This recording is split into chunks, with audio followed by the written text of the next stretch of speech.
नमस्कार मंडळी, श्री स्वामी समर्थ रामकृष्ण हरी अरुणा क्रिएशन चॅनलमध्ये तुमचे खूप खूप स्वागत आहे. मित्रांनो, येत्या शनिवारी म्हणजे 15 जुलैला शनिवारी येत आहे वर्षभरातील सर्वात मोठी आणि अत्यंत पवित्र मंगलमय तिथी म्हणजे आषाढी एकादशी. या एकादशीला आपल्या हिंदू धर्मात देवशयनी एकादशी म्हणूनही ओळखले जाते.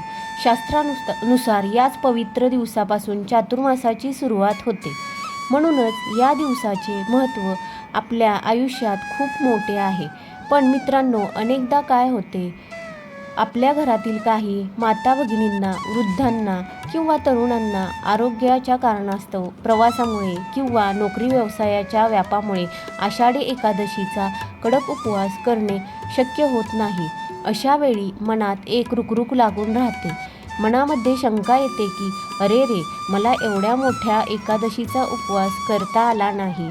आता विठ्ठल माऊली माझ्यावर नाराज तर नाही होणार ना? तर माझ्या लाडक्या भावांनो आणि भगिनींनो, मनातील ही शंका आजच काढून टाका. कारण आमचे विठ्ठलराया, आमचे स्वामी महाराज हे केवळ आणि केवळ तुमच्याच खऱ्या भक्तीचे भुकेले आहेत. आजच्या या विशेष व्हिडिओमध्ये मी तुम्हाला एक असा दिव्य, अत्यंत सोपा आणि चमत्कारिक उपाय सांगणार आहे, जो केल्यावर जर तुम्हाला आषाढी एकादशीला उपवास करणे शक्य नसेल तरीही चालेल. हो, तुम्ही अगदी बरोबर ऐकलं, उपवास नाही केला तरी चालेल. पण एकादशीच्या दिवशी गोमातेला म्हणजेच आपल्या लाडक्या गाईला ही एक गोष्ट आवर्जून खाऊ घाला.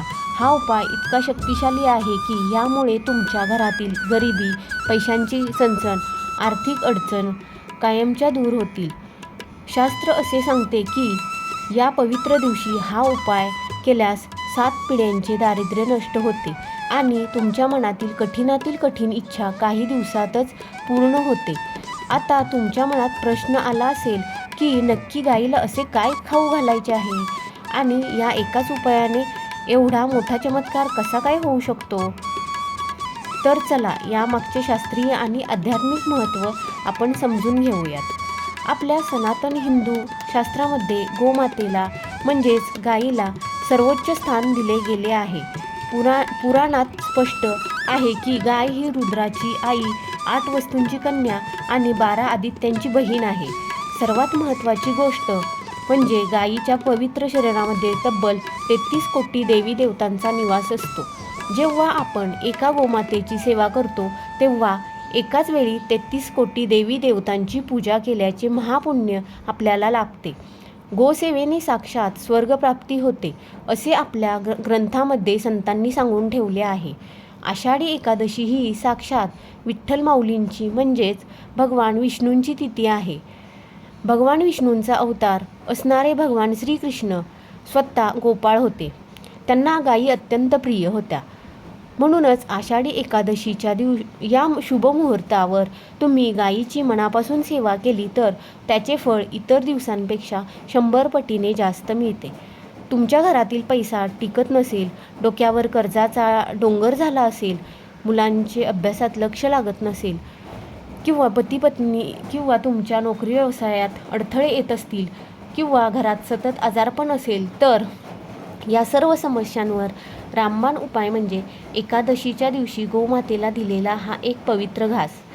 हा उपाय कसा करायचा, देवघरात कोणती पूर्वतयारी करायची आणि गाईला ती वस्तू कोणत्या वेळेत खाऊ घालायची, याची संपूर्ण माहिती मी पुढे सांगणार आहे.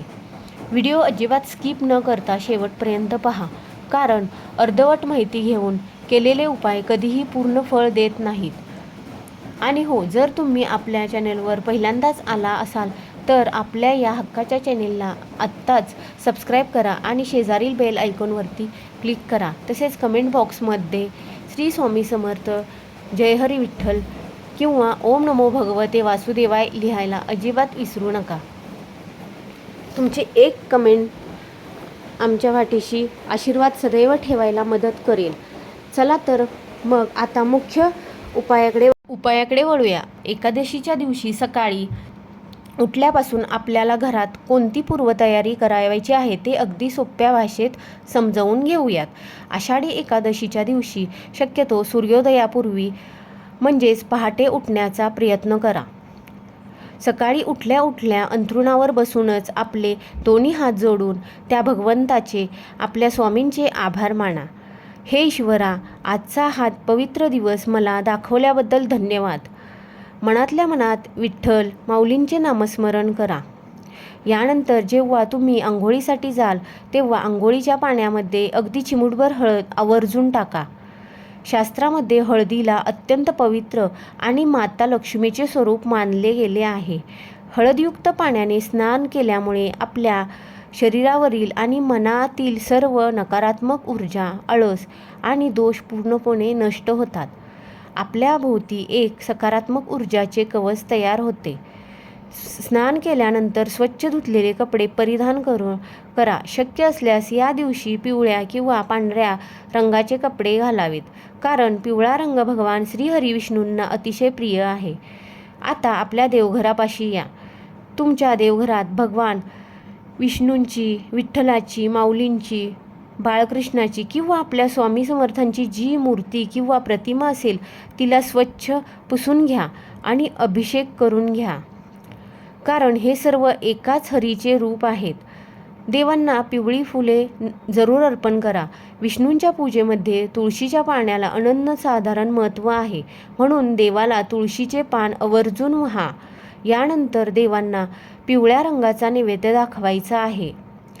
तुम्ही पिवळा शिरा बनवू शकता, बुंदीचा लाडू किंवा पेढा अर्पण करू शकता.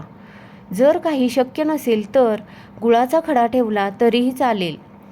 त्यानंतर धूप, दीप आणि अगरबत्ती लावून संपूर्ण देवघर सुगंधित करून घ्या. लक्षात ठेवा, जेव्हा देवघर प्रसन्न असते तेव्हाच घरात लक्ष्मीचा कायमस्वरूपी वास राहतो. आता आपण पाहूया की तो मुख्य महाचमत्कारिक उपाय. हा उपाय करण्यासाठी तुम्हाला आदल्या दिवशी किंवा एकादशीच्या दिवशी सकाळी थोडीशी चणा डाळ, हरभरा डाळ पाण्यात भिजत घालायची आहे. चणा डाळ ही पिवळ्या रंगाची असते आणि ती गुरुग्रहाशी संबंधित असते, तसेच भगवान विष्णू संबंधित मानली जाते. उपाय सुरू करताना सर्वात आधी एक वाटीत थोडेसे कुंकू आणि पाणी मिक्स करून गंध तयार करून घ्या. तुमच्या घराच्या मुख्य प्रवेशद्वारावर दोन्ही बाजूंना किंवा वर एक छान सुबक स्वस्तिक काढा. त्याला हळदी कुंकू अक्षता लावून धूप दीप ओवाळा. यामुळे घरात येणारी कोणतीही नकारात्मक शक्ती दारातूनच परत फिरेल. आता देवघरासमोर एक स्वच्छ पाट ठेवा. त्यावर दिवा प्रज्वलित करा. पाटावर विठ्ठलाची किंवा स्वामींची मूर्ती ठेवा. आता आपल्या घरातील 2 तांब्यांची किंवा स्टीलची स्वच्छ ताटे घ्या. या दोन्ही ताटांमध्ये कुंकवाने एक स्वस्तिक काढून घ्या. लक्षात ठेवा, एक स्वस्तिक भगवान विष्णूंसाठी आणि दुसरे माता लक्ष्मीसाठी आहे. आता या दोन्ही स्वस्तिकांच्या बरोबर मधोमध एक गुळाचा खडा ठेवा. आपण जी चणा डाळ पाण्यात भिजवून ठेवली होती ती व्यवस्थित गाळून दोन्ही गुळाच्या खड्यांच्या शेजारी दोन्ही ताटात ठेवावी. या साहित्यावर एक तुळशीचे पान अर्पण करा. या संपूर्ण साहित्याला धूप दीप दाखवून ओवाळून घ्या. देवासमोर शांत चित्ताने आसन लावून बसा. डोळे बंद करून ओम नमो भगवते वासुदेवाय नमः या महामंत्राचा 108 वेळा जाप करा, म्हणजेच 1 माळ जप करा. जर तुमच्याकडे तुळशीची माळ असेल तर खूपच उत्तम, नसेल तर तुम्ही बोटावर सुद्धा मोजून जप करू शकता. जप पूर्ण झाल्यानंतर हे साहित्य काही वेळ तसेच देवासमोर राहू द्या, जेणेकरून त्या साहित्यामध्ये मंत्राची सकारात्मक ऊर्जा शोषली जाईल. आता येतो या उपायाचा सर्वात शेवटचा आणि सर्वात महत्त्वाचा भाग, गोमातेची सेवा. जप पूर्ण झाल्यानंतर एका तांब्याच्या कलशात शुद्ध पिण्याचे पाणी घ्या. त्यात थोडी हळद टाका आणि जमल्यास थोडे गंगाजल टाका. आता देवघरातील दोन्ही ताटामधील तो गूळ, भिजवलेली चणा डाळ आणि तुळशीपत्र एका वेगळ्या प्लेटमध्ये एकत्र करून घ्या. हळद कुंकवाचा करंडा सोबत घ्या आणि तुमच्या घराच्या जवळ जिथे गोमाता असेल तिथे जा. गायीपाशी गेल्यावर सर्वात आधी तुमच्या कळशातील हळदयुक्त पाणी तिच्या पायावर अत्यंत प्रेमाने ओता. नंतर गोमातेच्या कपाळावर हळद कुंकू लावून तिला मनापासून नमस्कार करा. आता ती भिजलेली चणा डाळ आणि गूळ तुमच्या उजव्या हातात तळव्यावर घ्या आणि स्वतःच्या हाताने तो घास गोमातेला खाऊ घाला. शास्त्र असे सांगते की गाईला घास भरवताना जर तिच्या जिभेचा स्पर्श आपल्या तळहाताला, विशेषतः आपल्या हातावरील नशिबाच्या रेषांना झाला तर तिथूनच आपले भाग्य बदलायला सुरुवात होते. दुर्दैवाचे रूपांतर सुदैवात होते. जर काही कारणास्तव हाताने देणे शक्य नसेल तर तुम्ही ती प्लेट गायीसमोर ठेवू शकता. घास भरवल्यानंतर गोमातेला प्रेमाने स्पर्श करा. तिच्या पाठीवरून हात फिरवा. शक्य असल्यास गायीभोवती 1 प्रदक्षिणा किंवा 3 प्रदक्षिणा घाला. प्रदक्षिणा घालताना मनातल्या मनात ओम नमो भगवते वासुदेवाय हा जप चालू ठेवा. शास्त्रामध्ये सांगितले आहे की गोमातेला प्रदक्षिणा घालण्याने संपूर्ण पृथ्वी प्रदक्षिणा केल्याचे महापुण्य मिळते. निघताना गोमातेच्या पायाखालची थोडीशी माती किंवा धुळीचे कण एका छोट्या कागदात गोळा करून घरी घेऊन या. ती माती तुमच्या घरातील देवघरात किंवा तुमच्या तिजोरीत ठेवा. यामुळे घरातील कोणताही वास्तुदोष, पितृदोष किंवा नकारात्मक ऊर्जा असेल ती कायमची निघून जाते आणि घर अत्यंत पवित्र बनते. तर माझ्या लाडक्या माता भगिनींनो, आषाढी एकादशीचा हा चणा डाळ आणि गुळाचा उपाय दिसायला अत्यंत साधा जरी आणि सोपा घरगुती वाटत असला तरी त्याचे आध्यात्मिक फळ आणि त्याची ताकद खूप मोठी आहे. ज्या घराला गोमातेची सेवा आणि विठ्ठल माऊलींचा आशीर्वाद लाभतो तिथे कधीही पैशाची, धान्याची किंवा सुखाची कमतरता भासत नाही. येत्या आषाढी एकादशीला पूर्ण श्रद्धेने आणि मनापासून आणि विश्वासाने हा उपाय नक्की तुम्ही करा. तुमच्या मनातल्या ज्या काही इच्छा असतील त्या स्वामी महाराज आणि विठ्ठल माऊली नक्कीच पूर्ण करतील असा मला पूर्ण विश्वास आहे. तुम्हाला आजचा हा व्हिडिओ कसा वाटला, हा उपाय आवडला का, मला खाली कमेंट बॉक्समध्ये श्री स्वामी समर्थ किंवा जय विठ्ठल विठ्ठल जय हरी विठ्ठल लिहून नक्की सांगा. तुमच्या एका कमेंटमुळे मला व्हिडिओ बनवण्यासाठी खूप ऊर्जा आणि प्रेरणा मिळते. धन्यवाद.